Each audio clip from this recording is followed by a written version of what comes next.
Good afternoon, His Excellency, honorable judges, distinguished guests, ladies and gentlemen. Today I'm very delighted to be able to present you one very controversial topic, which is, should we let juveniles be treated the same as adults in the criminal court? First of all, what is the difference between juveniles and adults? Juveniles refers to the young adults who are under the age of 18, the ones who can't drink, the ones who can't drive, and the ones who can't vote, the ones who do things unless they have their parents' permission or they have their parental guidance. While as adults, well, they can do everything that the juvenile can't. And the thing that between them is that in court, how they are treated differently is that juveniles, they serve their sentence when they're 18, while as adults, they serve their sentence when the judge gives them his rulings. For example, like if they're at the age of 21 and the judge says his decision is that he has to go to prison, then at that time he has to go. So ladies and gentlemen, I stand here before you to present my utmost disagreement that we should not treat juveniles and adults the same in the criminal court for two main reasons. First of all, because of their responsibility, and second, because of the emotions that they can handle. First, the responsibility. Juveniles and adults have age difference. Their age gap is very noticeable. So with your age difference, you have the capacity, although the age is a number, it's also an indicator of how the capacity of your minds are, how deep you can think, how responsible you can behave, and how trustful you can be. And with this age difference, they have different responsibilities in different ages. For juveniles, they are responsible to receive proper and basic education, while as adults, they have the choice to continue their education or choose to be employed.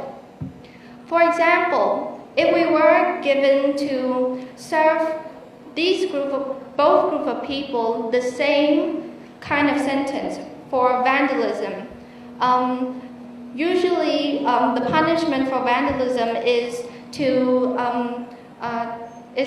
serve community services. But for juveniles and for adults, they would have different responsibilities. We cannot give them the same punishment. Juveniles would have to serve community service, but in their schools. They can volunteer in their schools, help out in their schools because of the vandalism that they've done.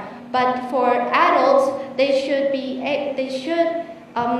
do also volunteering community service, but outside of the school where they're not allowed in anymore.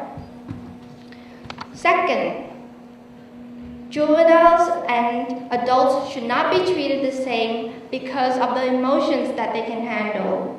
Emotionally, when you are young, you cannot handle the stress that people give to you. It is stated that many young adults commit suicide because of this depression when they are in the age of 16 to 18. The other age group that experience depression, they can handle these emotions. And in court, juveniles cannot handle the stress like how adults can. Therefore, we should not treat these two different groups of people the same way.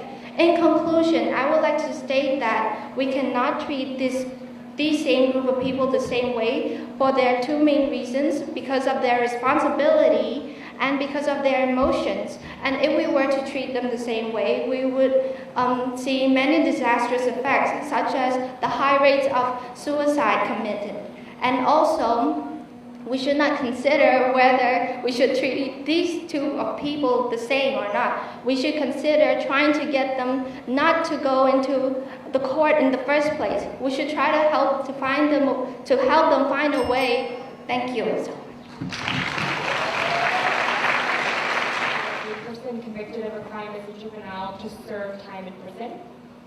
I'm sorry, but can you repeat your question again? Sure. Do you think it's ever appropriate for a juvenile to serve time in prison? Yes, I think but only to the extent of the crime that committed. For example, if you are a juvenile, you are underage, but you committed something very terrible, like you involved in an act of terrorism, which is very offensive to all human rights. Therefore, you cannot. I think it's very appropriate for them to go to prison. Although it's just their age, but the capacity of how they think, they can do more destructions than the adults can. Thank you. So, do you think that parents should be responsible for the crime that their kid, like as a juvenile, commit? Why and why not? Thank you for your question. I don't think that the parents should be responsible for the crimes that the children commit, unless the parents are involved in the crime that they commit, unless they are the ones who gave the order for the children to commit those crimes. But if they were not involved, if they didn't give that order, they should give support to the children so that the children could turn themselves into better persons. But if they didn't, then they shouldn't be responsible in any part of it. They should acknowledge the crime that their children commit and try to turn them back into good people. Thank you.